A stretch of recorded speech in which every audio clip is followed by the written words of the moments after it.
100 جنيه ايه ده يا صاحبي؟ دي الفرشه ب 100 جنيه يا صاحبي. تاخد ال 100 جنيه دي وتدهن لي شقتي؟ يا صاحبي الله يرزقك، انا مش فاضي ورايا. طب اسمعني بس، يا صاحبي والنبي الله يرزقك. اسمعني بالله عليك.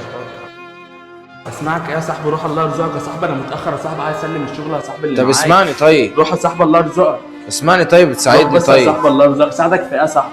قول لي كده ايه اللي انا اقدر اساعدك بيه وانا اساعدك؟ انا عريس جديد وعايزك تساعدني. اساعدك بايه؟ قول لي. لسه شاري عفش جديد ومش عارف ادهن شقتي، مش معايا غير ال 100 جنيه دي، ممكن تدهنها لي؟ وانا ادينها لك، بس ال 100 جنيه ايه ده يا صاحبي؟ دي الفرشه ب 100 جنيه يا صاحبي.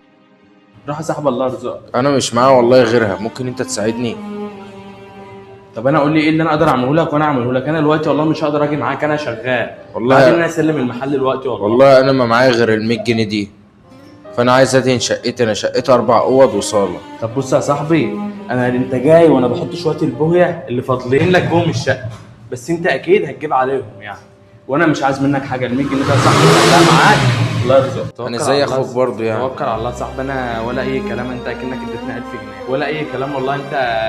انت بس قول لي الشقه امتى، انا بس اخلص النهارده واجي لك بكره باذن الله، اشطب النهارده اسلم المحل اللي معايا، وبكره اجيب لك شويه البويه اللي انا بجمعهم على بعض دول، واجي باذن الرحمن ادين لك الشقه، وانا ولا عايز اي حاجه يا صاحبي، وعادي واحنا اخوات ولا اي كلام. انت على دماغي يا اخويا، بس خد ال 100 جنيه بالله عليك. خليها معاك يا صاحبي، انا والله ال 100 جنيه دي انا يعني ايه، انا مش محتاجها والله، فانت خليها معاك. ممكن انت تحتاج حاجه، انت لسه داخل على جواز وكده، لكن انا فاهم لسه بدري يعني، فانت خليها معاك، ممكن تحتاجها انت، لكن انا عادي.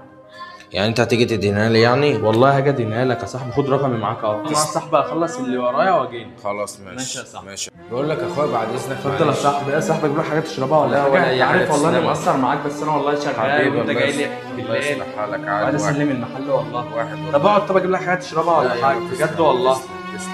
انا عايز بس اقول لك على حاجه. اتفضل قول. شايف الشنطه اللي على صدري دي؟ ايوه دي كاميرا.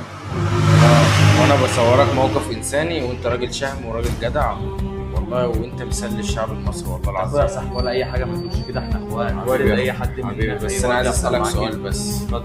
انت عملت معايا كده ليه؟ عادي يا صاحبي، كلنا شباب والدنيا يعني صعبه، وكلنا بنساعد بعض، اللي يقدر يساعد التاني يساعده يعني عادي.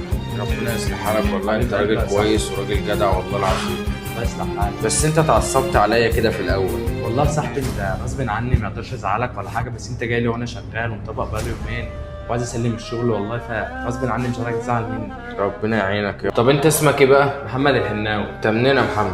من المنصوره، عزبة عقل. انت المنطقه اللي انت شغال فيها دي اسمها ايه بقى؟ شارع الهادي، عزبة عقل. احسن ناس يا عم محمد. حبيبي يا صاحبي. خلاص انا هسيب رقمك في الكومنتات. انت موافق ان احنا نذيع؟ زين. حبيبي يا حماد.